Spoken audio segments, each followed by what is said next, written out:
Tentang apa ini, Mas? Pengalaman waktu kecil ketika aku dikatakan diganggu sama sosok genderuwo.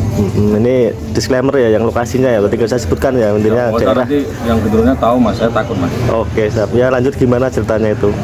Ya, jadi sebenarnya saya takut ya cerita terkait nyebut nama genderuwo itu.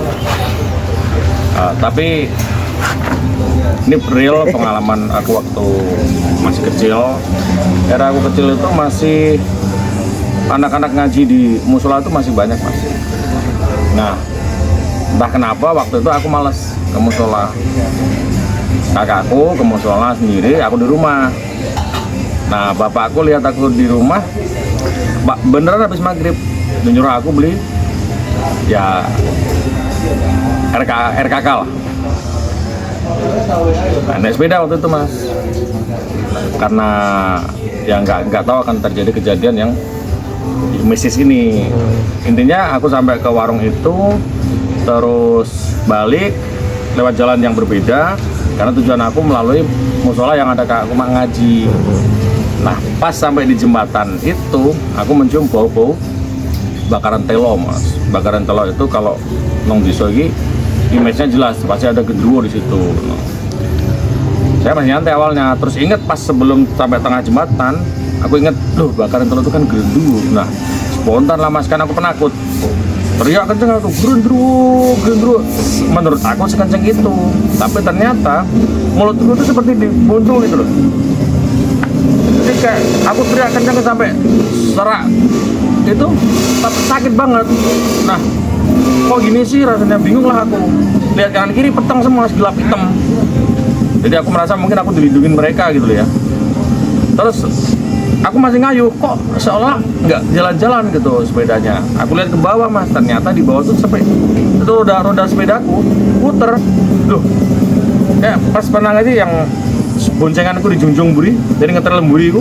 Nah, rodanya muter kayak gitu. Dia sekencengnya sampai bener-bener sakit di tenggorokanku, baru aku ingat, kalau terkait hantu kan takutnya sama baca-baca Al-Quran kan gitu. Nah, tapi maaf kalau yang namanya orang takut semuanya lupa mas.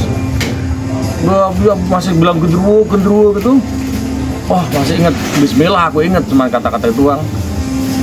Bismillah. Nah, terus kayak ini dilepas. Nih, jadi yang awalnya aku kira dibuntu itu dilepas. Nah, setelah itu sepeda seolah kayak didorong sekencang-kencangnya. Nah, terus sampai berhenti di tempat yang ramai. Waktu itu ada penjual mie ayam. Aku cerita di situ mas. Mereka nggak percaya. Saya emosi dong, masih kecil dan takut beneran. Masalah nggak dipercaya. Nah, di situ ketemu anaknya si penjual mie ayam, yang kebetulan pas di warung tadi beli ada dia. Dia udah sampai situ. Nah, aku bilang, ini si Denny namanya. Denny udah sampai, padahal tadi baliknya duluan aku gitu. Masih nggak percaya. Udah aku tuh sampai ke musola, nemenin mbak saya nangis di sana. Akhirnya dapat orang-orang bilang makanya maghrib itu ngaji, jangan keluar. Nah, misinya cuma gitu aja mas. Tapi itu sampai sekarang masih terngiang-ngiang genderuwo aku. Yes, udah nggak usah disebutin lagi lah. Takut aku. Sekarang takut mas sama? Sampai sekarang saya takut mas sama genderuwo. Mohon nyebut nggak berani saya. Oke. Kira-kira dari cerita itu mungkin pesan apa yang ingin disampaikan kepada penglihat? Pesannya kan itulah tadi, makanya kalau maghrib ngaji gitu. Terus ketika sampai di tempat-tempat yang bisa dikatakan mungkin angker kayak gitu, ya jangan kayak gitu loh. Nah, terus kata orang kalau maghrib jangan keluar rumah kayak gitu, karena biasanya tempat-tempat angker itu memang ganggunya waktu-waktu maghrib kayak gitu. Ngaji lebih bagus sebenarnya kayak gitu sih. Dan itu pengalaman saya, dan anak-anak mungkin tak jangan sampai maghrib keluar rumah kayak gitu. Oke.